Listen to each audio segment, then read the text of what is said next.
this is Stephen Platinum, your friend in wrestling with Platinum against AEW Dark Elevation, episode number 33. Only 4 matches, and a couple of them are really good. Tony Schiavone is welcoming us to Dark Elevation from the James L. Knight Center in Miami, Florida. Been there to see AEW actually before. And he's with Paul White and Mark Henry. Dustin Rhodes against Gustavo. A good competitive back and forth match.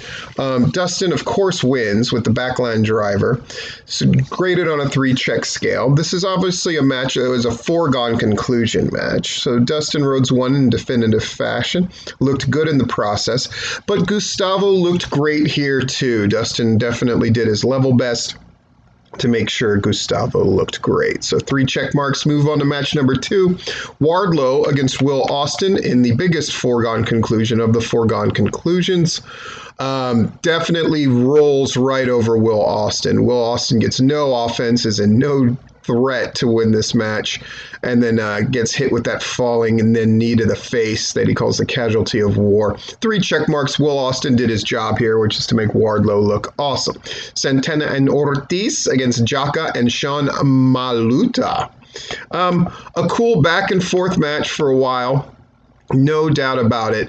They hit the OIC for the win. Santana and Ortiz, another match that was never in doubt, but they gave a little more offense to Maluta than most of the other matches. So we'll give it 3 check marks. Looks like we're going to have a 3 check mark night because our main event is really cool. Diamante, Emi Sakura, and Nyla Rose. Lulu Pencils at ringside, so is Vicky Guerrero, against Kylan King, Red Velvet, and Ryo Mizunami, the first match that we could call competitive. That is not to say we didn't have a definitive winner who we thought it was going to be. I just assumed Diamante, Emi Sakura, and Nyla Rose were going to win this, and they most certainly did.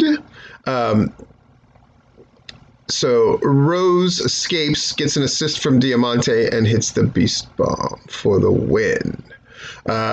So the heels definitely won this one, but this was a match that was really, this took up almost half the show. They really gave them time. Everybody got to show their stuff. Both sides looked good. And in a competitive matchup, that's the first standard. Did both sides look good? Yes. Did one team win in definitive fashion?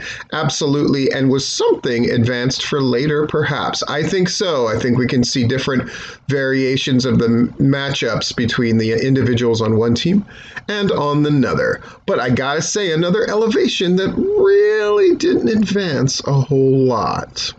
Just saying.